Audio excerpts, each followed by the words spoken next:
دخوازن لفو تفگرا سیاسی حریداوین بو ریگرتنا لبر ریشک ترکیه سر هرم روش آوای کردستانه به چه رنگینه؟ يعني شوات يعني براسي ما ترسيك هبود آلي ويناد تفق وقت ديتنا ما وقت بارتي ديت ما تقول تفجر أو شرط مرجع بي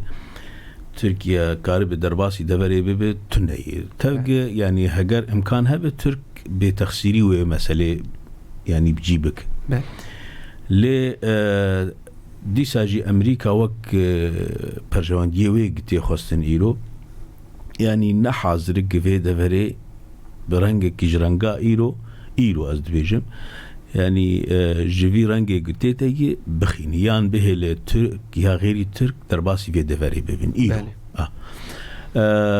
بيقومان تركيا يعني جرينجياوي اللي جم أمريكا بلكي إيرو أردوغان نرازي بلكي إيرو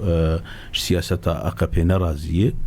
لتركيا وقت دولتك تناتو ديك هيجي يعني أو بديفيا وان تكلين چکداری امنی گلگور استراتيجية ناف دولتيش كفن دي وقتا شر سارد يعني إيرو جديسا الصين روسيا وقت بيج أو أمريكا إيرو جي بديفيا بالتركا قلقي جرينج يعني هين دوي جرينج يعني دي جبولو جي ناخوازق جدستوي هر لي برسكريك أو بوچلو كارب يعني وانجي رازي بك ولفرجي في دفري حلفاء خرازي بك يعني بيدفي أو بو جبو يجي أنا أو كاري قدك وقتا أمريكا برنگكي جدي بخازي يعني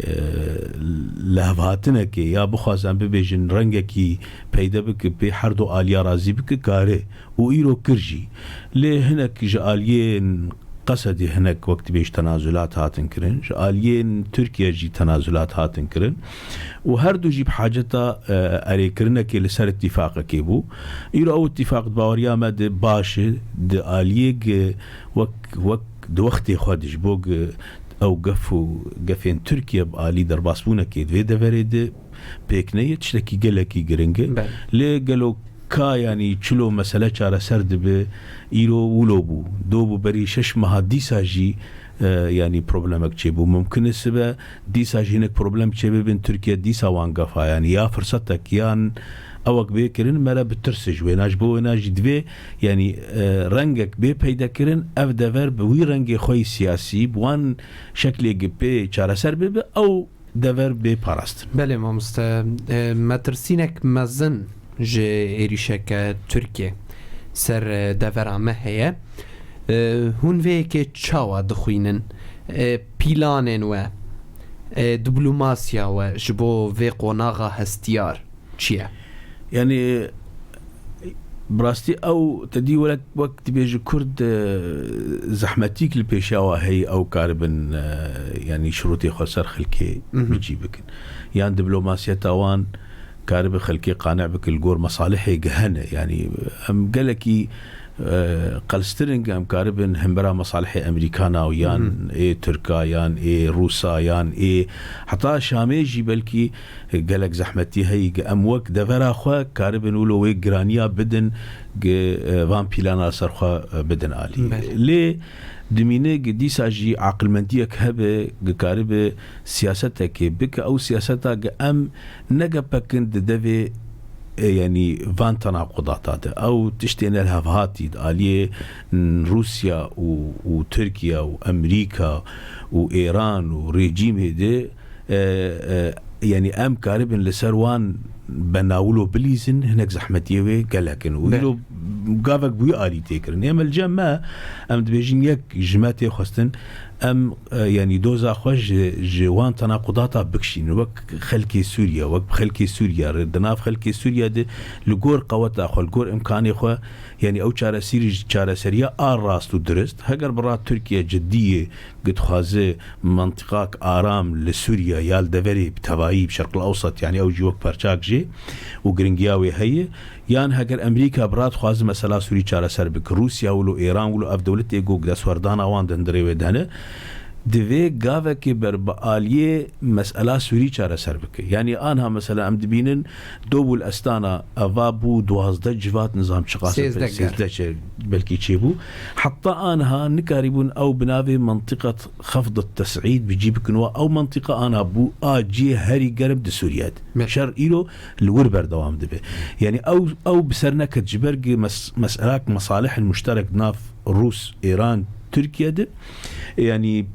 لحياة دمكي هاد جوهرتن او وضع العردكت دوبو دي منطقة جنوب دي يعني الدرعا وانا دي ساجي بناوي مصالحة روسيا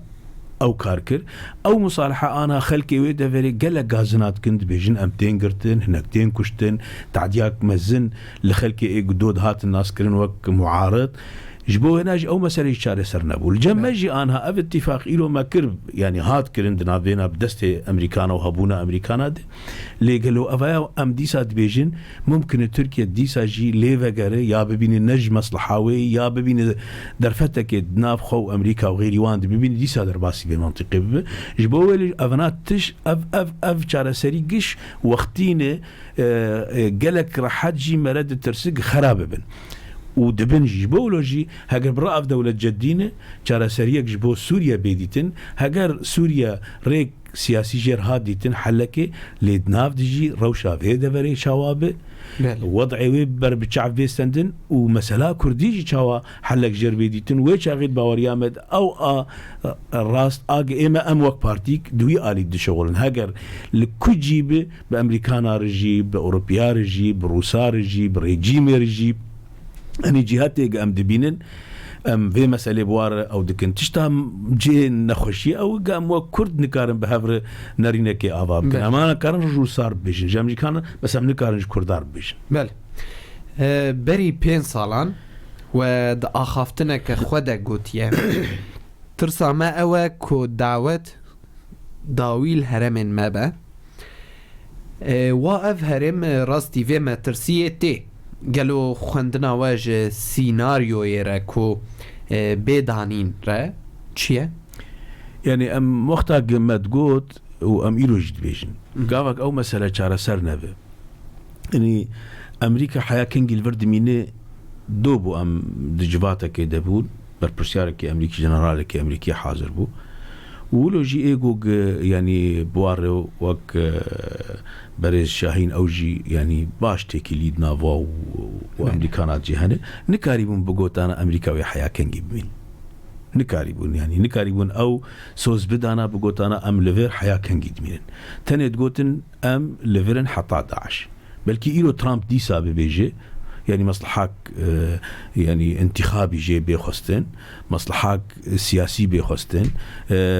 بازارك دن بروسار بيكرن للدفرك دن يعني بده برهف جبر دركف باشتر مقابلي وين جبر دركف دركات قالوا تشي روشا بيدك يعني سي سيناريو قال لك خراب يعني ما أنا أبدأ فرجي إيرو إدارك هي إيرو لشكرك جد هي وقتها تفاهم بير نبي بيقومان وبيجي شركي تركيا شخوا تتفاهميناك ويدرباسب وقدرباسب وأبدأ فر خرابو وروشا عفرين لبرشع فاي نجبر ناي وك جراب لسويلي بك نوك بابي ويلي بك نوك عزاز ويلي بك ناوي وك عفرين بك جبر أبدأ فر يعني تركيا بنارينا كيليد نرد مسألة قتشلو كرد نخدي بنجهك بسوريا نكارب لفير ببخدي يعني ستاتويك بيشاروجي دق لجمويجي زراري ببينو او اشكرت بيجد بها الجنوب افريقيا جا علمك دبنا يعني تشادرك بنافي كردستان بي اباكنزي خرابكم ما مستعد دهو كونفرانسا فرمانداريا هس هدي هبوش خون وكي ميوان تبلي ببون خوندنا و جيرتشيا هيفي ده فيمانا ناف دولتي ده هي ده سريدة امريكا از امل جمع وك يعني وك بارتيا بيجبرو ام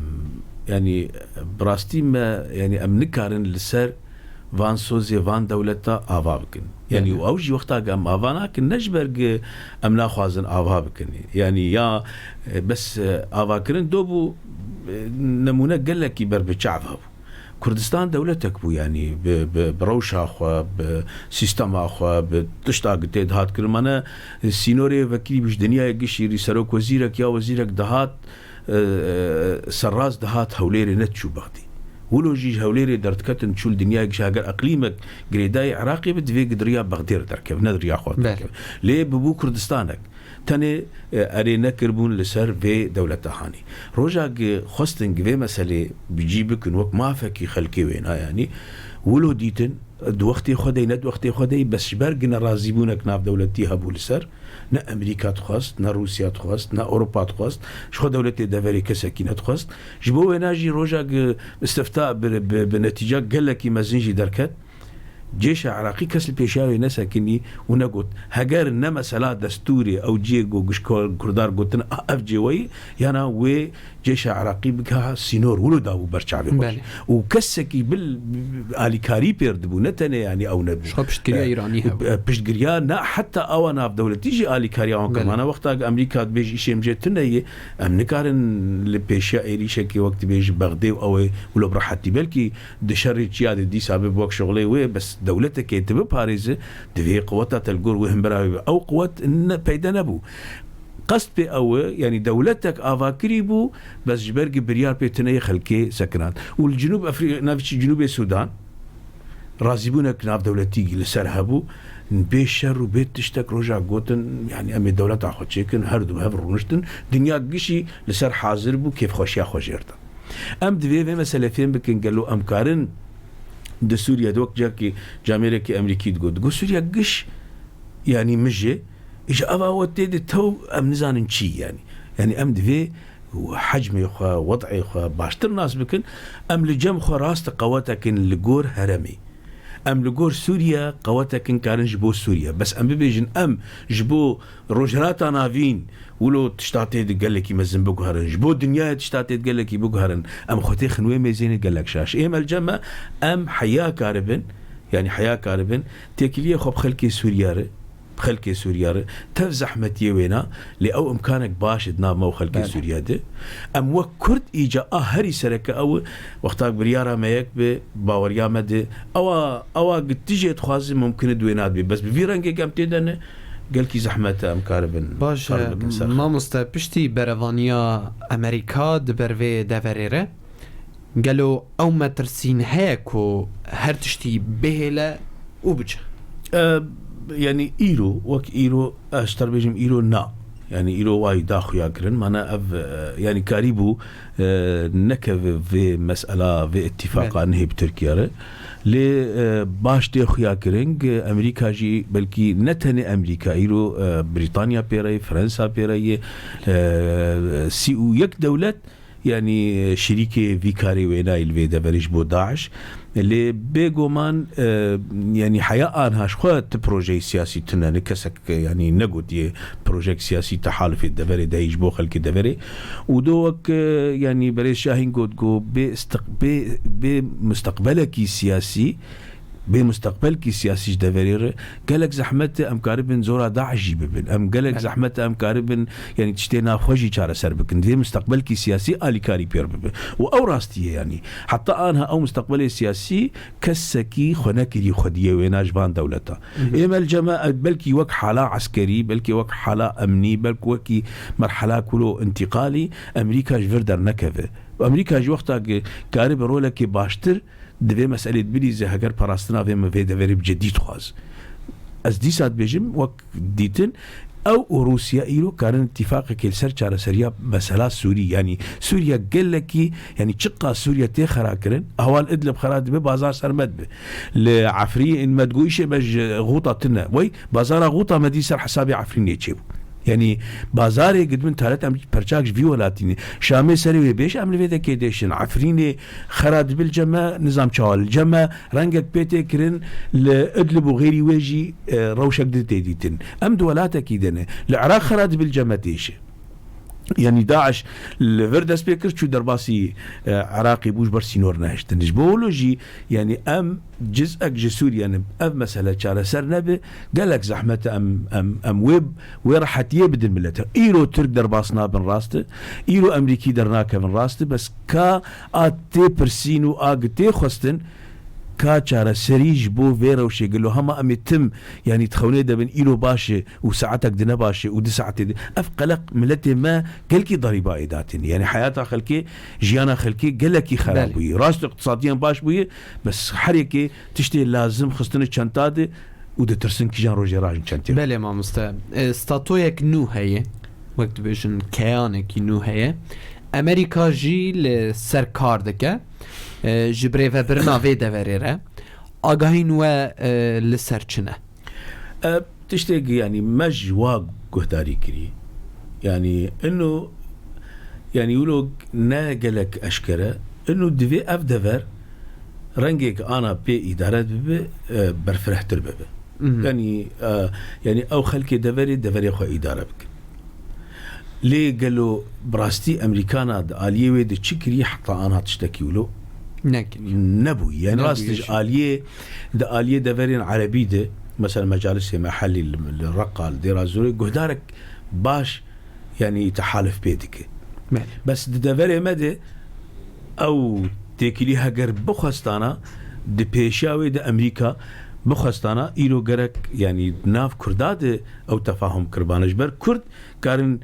پیشکشیا به مسئله بکن. بله. ریکفتنا دورا آرام یا ترکی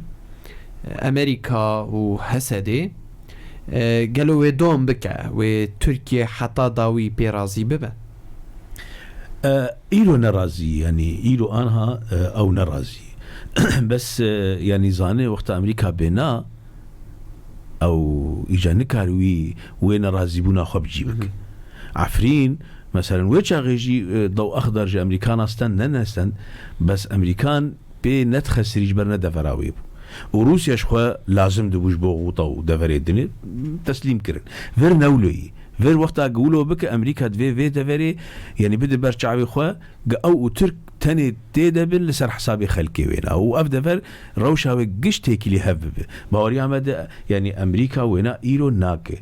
جبولوجي تركيا نرازية لنكار نرازي بونا خبجي بك زحمت يعني بله ام بين سر مجارة يكيتيا نتوي كنكي كونفرانسا كي خوا تشيدكا 28 بارتي تفليد بن نيرينا واد كارو خباتا كنكي شاخروش آوادا چيه تكلي در حق في مجارة ده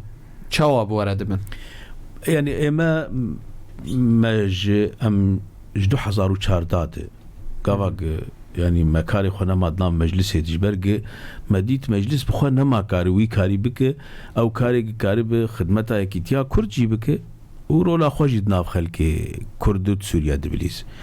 ما جي خد ناف دندي بس بريارا ما يكمين او بمجود في يعني بلكي او رابط او ائتلافات قام دخازن او وك تشاو وك مجلس بافاكرن يك نه يا كونغرك شي بلكي زحمت يوهنه ما تقول سنترك جبريارا كردير تي خستن او بلكي راح تربه يعني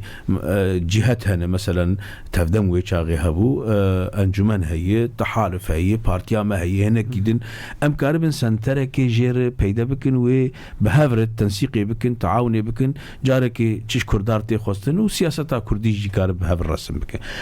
اما كلك محاولات خوكرن بدست مناهات ایریشا داوید بریا شش ماه وقتا که ترکیه دیساج گفه خودتوش کرن و چاقه ما گوت متواجی مجد گوت جدیه تفدمت گوت جدیه انجمنت گوت جدية وتحالف يجي يعني نرينا عمل سيرفي خطرك يمزن لسر ملتي ما يباش ورن ام نتشتي مشاكل خب هافر جاره سر بكن يا مسألة حل بكن قال لك زحمة اوايا لي ورن ام تاني لسيرفي ايريشي مادام ام قش بشعفك ليدنرن وكهب ليدنرن ما ناخو ام كارن بريارك يجي القورو يبستين ام في خطري شاوا سر ملتي خب بدن عالي مكر ونكر ام كار من جواتك بكن نبو بري ويشاغ مبادرات ما مستحميد خواست او مبادرة هين ام كاري خوجوي مبادره دكن كنكي جهات مبادره خو دبر اويجي وك نفسها يعني نفسها كاريج بارتيا ما مجوارجو ماجوكاكو وديت يعني مبادرات ما هي وبها تو تا ايماجي امي تشاو تفل مبادره يمكن اخوجي ايماجي تناك مولو هي هم خدبين وك برشاك وك مسالاك كردستاني عام جبو برشاكي وخباطه كيتكن لنرينا خباطه وبرج بربچا فيغرتين يعني ما بشتر رئيس دار حميد وك انسان يعني وك كسايتي مبناوي وي نبناوي بارتيج بوغ چاوكي بارتي تي لي نرين ما قلت وك انسان كي يجدا مزرينه يكمين جندري سوريا دهين صاغه عمري ويو او يو خباطاوي يعني تفكر سياسي المالاوي لجنوي لجفاتاي بجي تكي مانيش كسكرتيتني ند آلي خوي حزبي امجي وك حزب جيرد بيجن اري لتهم قهداريه في قشي نكنو هاتن وك آما وجي مبادراك نبر باوريا ما دوي شاغي يعني شاشيك بو وجبوغ يعني تاني نية ولو تديد دالية أنانيك حزبي طنق دالية جاليكي تاني لريقرتن لبيشيا ومبادرة مو بإيماجي يعني سيزده حزب أمجان هفدوش بو خاطر امجير كار بكن ما دي تشخوا أنجمان تبر سفك إيجابي نداج بالي وين هاد نجمر ونجوانار لما تقول إيجا وقتك أو نكن أو بربرسيارن دا أو أخذ بلكي أموان بكن مجوارجي قوت ما قوت ورن أمي يعني كاركي بكن بهفر حردو آلي أمي حردو مبادرة بكن يك قوتن باش تشتكي باش ما قوت أري بس تشتكي أبخستنا قهون دبيجن أمي جباتك برفرح چه بكن وتيدي دي ساجي وقت تجربة مجلسي وتجربات هفدمي وهركس يجهر دري بين وش سطحة في سطح هزار إنساني بيجي فينو تيدي بريارة بس نممكن أمي دبيشي دي برام 5 ماه 6 ماه او تفقرا سياسي بارتي تاني بهفدور بجفن وقت ديتن بيديا كونغركي هبا ميجا كونغري خوش تشيبكن بس انا يعني تشقاس كارب الدائره طنق بامكان تيد بشغل كاربكن بس كفراد بقلك زحمته قلت ان اي ما برياره ما افهم ما قلت ام نا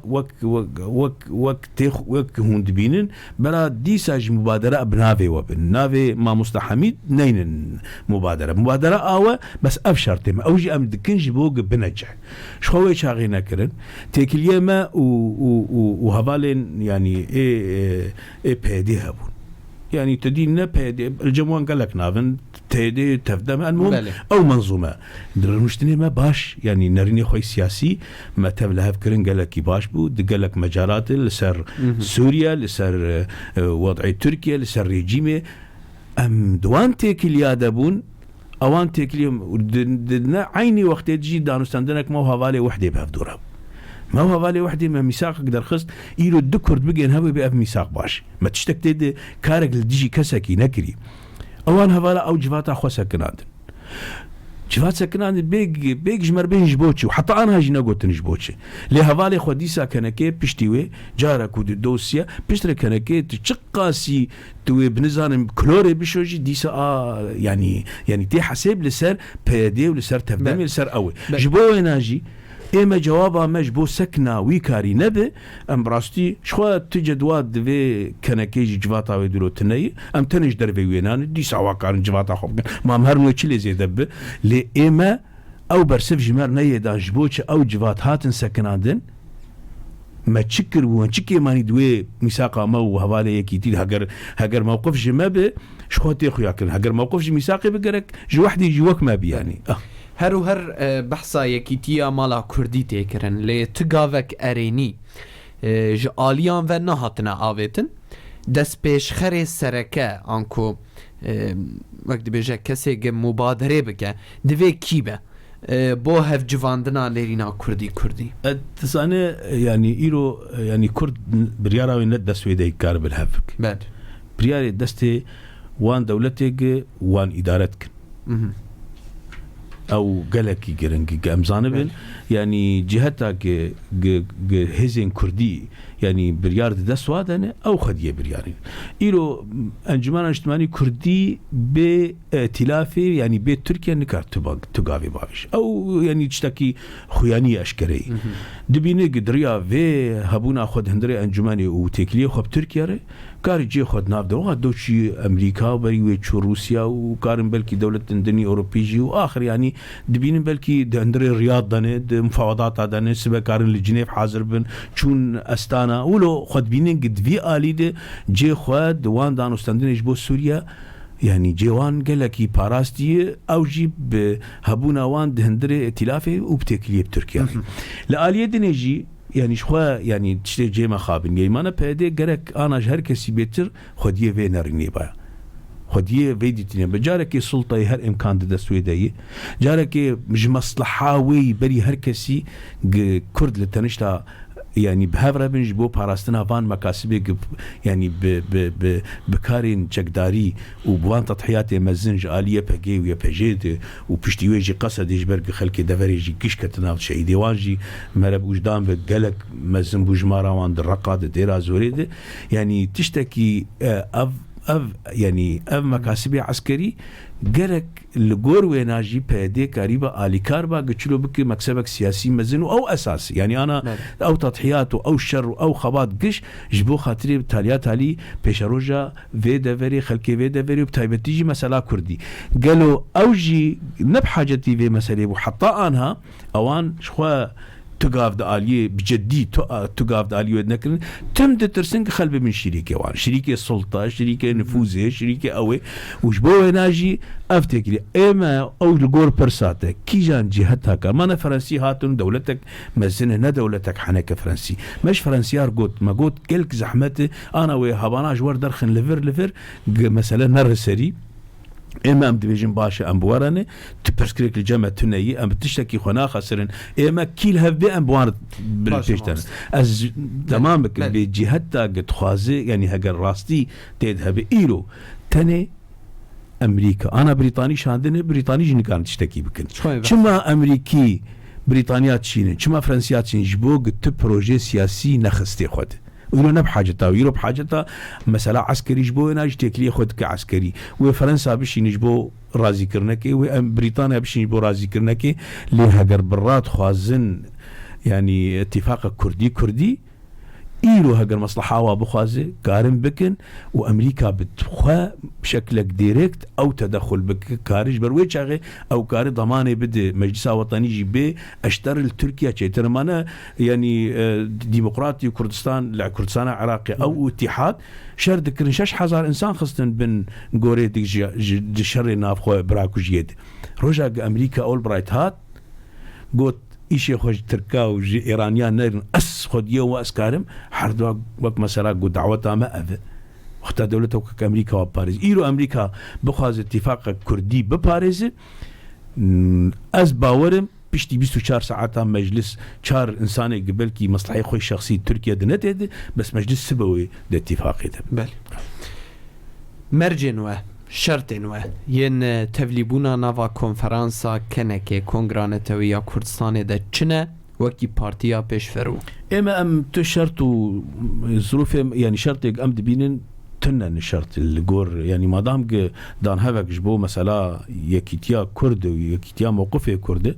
ام تشرط تنن بس ام دبيجن يعني تشاوا دبي او براستي بآلية وينادي انا ميلو نابين كنكي ويدك يعني كنكي بس قوتا آليكي خردك نقد خواز اتفاقك شيء بجبو ناجي يعني ت هيفي لسر نايا آوا كرنج سبا اف دبجيغو كرت دبنيك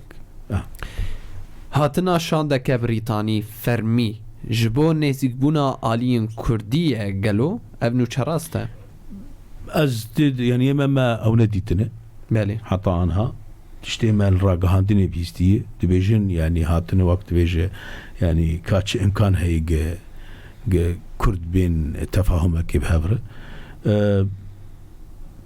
كإما ديتنا ما أسوك شخص يعني أزانا كارمش برقو وك بارتيهن ما تقيمة في مسألة نكري وك ما قود مرجنا هاتر رونشتن حتى عنها لتهيفي دوي هاتني دي تشتكي باشي بس أبدا لسرناي آفاكرنك أو وك فرنسي والعردي بمينه بله هل وستا نونرن أنا كسيد هندري ائتلاف سوري ده برو هلوستا ترکیه یا کو در باسبونا هرمه ببن گلو هونوان هلوستان چاوا شیروت کن يعني إما يعني أم دبيجين مجلس وطني كردي بريارة و جيما خابنين ندستوي دي يعني نا إنه مجلس وطني أو بخا بريارة وك أم دناف دبون قالك زحمتي هبون قما بريار دستاند زحمتي هبون بس براستي دتشت وقتا أم دناف دبون يك جي ما ندهشت مجلس بجهوان برياري تيد دجاتي دناف كرد وكرد بجهو فيسا دمائيرو ددو أو يعني بريارة مجلسي بي خدمتا جهتك لديجيتيا كرد مصلحة كرد ما ندشت بيستنتن إيرو ديتنا مدى مجلس سياستك دكي دناف وي ودناف يعني بياديد توشتر موقف ومرحلة إيروي أو يعني أو أوجي راست بهديجي مسؤولية بس أوجد برد المسؤولية وانجي ما أنا سياسات قالك آلية خد أنا أخطأ أم قالك ناف ما أو هزين سياسي ده خراد به نأوتني مسؤولية برد أمجد برد مسؤولية ما جي نكاربو أو خلاف أو مشكلة احتواء كربها ليه أم بخوك بارتيا بيشفرو جي نرازينه يعني أو هالوستيكو چلو بچرنگي هيفيك دي تركيا دي وسياستها تركيا دي ودي درباسبونا تركيا دفريد ببه او هيا يعني كويرانيك ومصلحاك كيتد هب كرداتيتني شبو اناجي ام تشتكي وينا شاش بين ايرو موقفك ومدديد هناك بيانات ايج هوالي وان جندر درد خستن نرازين هناك تصريحاتي هوالي واني هندر نرازين هناك جيل درفنه لمؤسسات دبي هوالي هندر ودرفه بنك نرني يعني او مشكلاك وان دبي مشكله چاره سر بكن پرسهری داویجی هون وک پارتیا پیشورو حتی اینها دروی چارچوبین کردینه یعنی اطارن کردینه هون چه دخوازن چه پروژه لرخوه هنه يعني تديب شخوا ام چه دخوازن ام يعني خباطة ما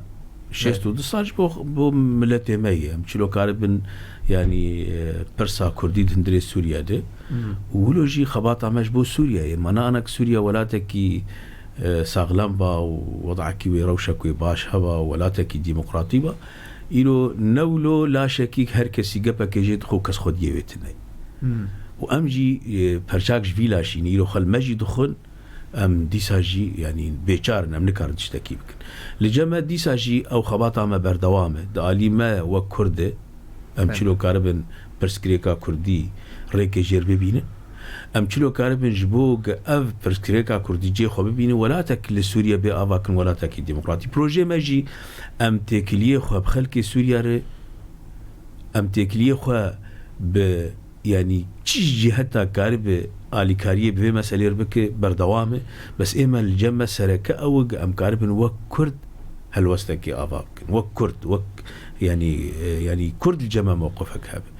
اف حياه انها يعني براستي زيدي طاقات وامكانات ميه وخيادك زيدي طاقات وامكانات الطرف الكردي قشينشي إرادة كردي بيه پیدا کرن بلکه ام کاربن طاوله سر خلقی بقلبینن بس حتى ام دوان شرط و ظروف دبن ام دوان رینا دبن دوان دیتنا دبن و قالك زحمت بق ام کاربن ملتي خوش در راحت بکن جغيري ام خونا بفروشني يعني بس خون بارتيا بيشورون نافروش خلقي ام دروشك قالكي يعني خراب دنه وخطريك مزن لسر وضعي ما هي وامكانك باش جي جمار هيك ام كاربن خديه رولك باش بن وما فكي برب شعب بن دهندري سوريا ديني حردو آلينه آليك هيك انه روشا ما قالك نباش ممكن ام تكرن وآليك ديجي هي هجر او إرادة بي بيتكرن كرد ويل سوريا خدي بعرق قالك باش بن گلک خوشحال بوم به آماده بونا تبرز احمد سلیمان اندام پولیت بوریا پارتیا پیشوری دموکراتیک یا کردی لسوریه گلک خوش بوم گلک سپاس بوجی بو در فتگ مکاری بودنگ خو بگینن گهداری و گلک سپاس بو سرچاوه من بلش خو دور نچن گلاوا صبح بردوام پشتی وینا وری هر هبن